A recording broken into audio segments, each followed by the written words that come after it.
మనం చూస్తే చాలా ప్రభుత్వాలు మహిళల వల్ల ఈరోజు నించున్నాయి. మహిళలు ఇండిపెండెంట్ ఓట్ బ్యాంక్ అయ్యారు.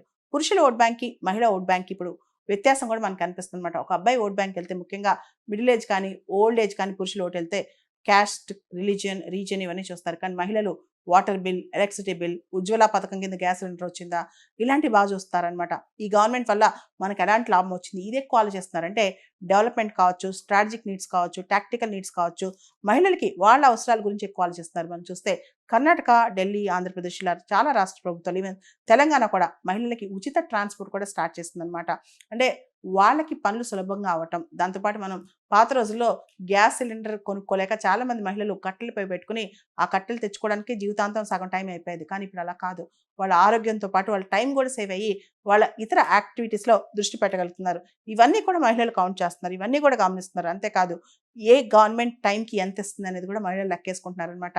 ఏ సీఎం ఉంటే మాకు బావుంటది? ఏ సీఎం మాకేమి ఇస్తాడని చెప్పి ప్రతి మహిళ ఆలోచిస్తుంది. ఇన్‌ఫాక్ట్ పాత రోజుల్లో ఒక పురుషుడు మహిళకు చెప్పేవాడు ఎవరికి ఓటేయాలని. కానీ ఇప్పుడు అలా కాదు.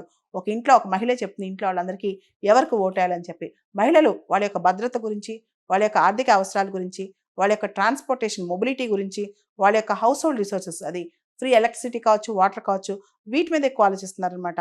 కంట్రీ డెవలప్ అవ్వాలంటే భారతదేశంలో మహిళల ఆలోచనలు కూడా చాలా మారుతూ వస్తున్నాయి. వాళ్ళ నీడ్స్ అంటే వాళ్ళ ఫ్యామిలీ నీడ్స్ కావచ్చు, డెవలప్‌మెంటల్ నీడ్స్ కావచ్చు, వీటి మీద మహిళలు పూర్తి స్థాయిలో దృష్టి పెడుతున్నారనమాట.